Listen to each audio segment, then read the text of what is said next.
Di Arab tidak ada mengenal Helenisme. Gua tantang Anda berikan nama tokoh Helenisme di tanah Arab. Perhatikan baik-baik. Bukan berarti kalau kita tidak berbaur dengan satu budaya tertentu, ya. Bukan berarti kalau kita tidak sezaman dengan budaya tertentu gitu ya. Itu lantas otomatis membuat kita itu terbebas dari namanya paparan budaya tersebut.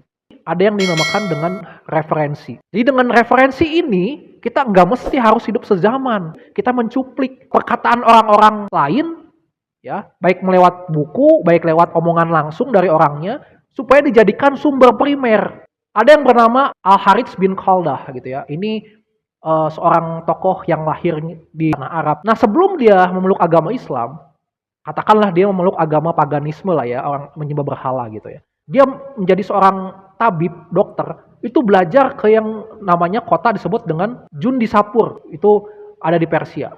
Jadi sebuah tempat di mana itu adalah tempat berkumpulnya orang-orang dari berbagai bangsa termasuk Yunani, Romawi, Persia. Apakah di situ tidak mungkin ada pertukaran pikiran, budaya antara Helenisme dan juga budaya Arab?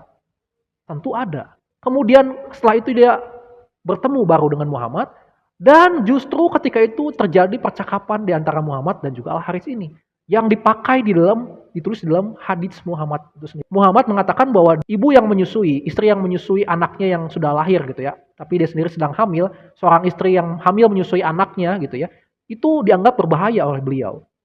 Tetapi akhirnya ditulis di hadis itu bahwa setelah dia melihat ada orang-orang Romawi gitu ya, bangsa-bangsa seperti itu, yang ketika ada istri yang menyusui di saat dia hamil, menyusui anaknya, dan itu tidak berbahaya ternyata. Dan itulah yang dia pakai. Jadi budaya orang Helenisme justru dipakai. Al-Harits ini dia menerjemahkan bahasa-bahasa Helenisme tadi, bahasa-bahasa Yunani, bahasa Romawi, diterjemahkan ke bahasa Arab oleh beliau. Dan itu dipakai turun-temurun. Ilmu Helenisme itu dipakai di dalam dunia Arab, termasuk di agama yang kalian anut. Justru budaya Helenisme itu membuat Arab itu pintar maju, nggak ketinggalan lagi, nggak di zaman kebodohan lagi. Bahkan sampai sekarang kan sudah tercampur, artinya sudah berbaur dengan budaya Helenisme, nggak bisa dibantah.